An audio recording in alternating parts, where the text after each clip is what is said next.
Rafik Khalifa rentre en Algérie. Le gouvernement britannique a donné le feu vert à son extradition. L'ex-manier algérien s'est réfugié à Londres en 2003 quand un scandale financier a éclaté au sein de son empire.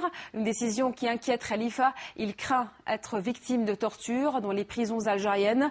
Londres affirme pour sa part avoir reçu des garanties du gouvernement algérien. Khalifa ne risquerait pas la peine de mort. Il dit qu'il est un homme mort s'il retourne en Algérie.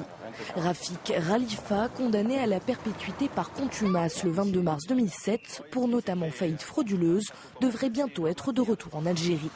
La Grande-Bretagne a en effet donné son accord pour l'extradition du milliardaire déchu vers son pays. L'homme d'affaires algérien a longtemps été à la tête d'un empire composé d'une compagnie aérienne, d'une chaîne de télévision, sponsor d'une équipe de foot, patron d'une banque, d'une agence de location de voitures ou encore de produits pharmaceutiques, des entreprises qui portaient toutes son nom. C'est en 2002 que la justice commence à s'intéresser au cas Khalifa. En 2003, le scandale financier éclate. Le Golden Boy décide alors de s'exiler à Londres. Il est quand même condamné par les autorités algériennes en son absence à la prison à vie.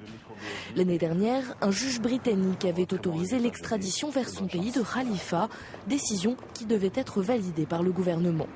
Un gouvernement qui a finalement dit oui, et pour justifier sa décision, Londres a invoqué la suppression en 2001 de la peine de mort dans le code pénal algérien pour les délits économiques et un droit de regard sur le déroulement d'un éventuel procès en Algérie. L'avocate de l'ex-milliardaire a décidé de faire appel. Khalifa craint d'être victime de torture s'il retourne dans son pays. Mais selon plusieurs médias anglais, d'autres critères seraient également en jeu dans cette procédure. La Grande-Bretagne utiliserait Rafik Khalifa pour obtenir un accord avec l'Algérie sur l'expulsion de ressortissants algériens suspectés de terrorisme. Des allégations niées par le ministre de l'Intérieur. Il a affirmé que la décision sur l'avenir de Khalifa suivait une procédure légale.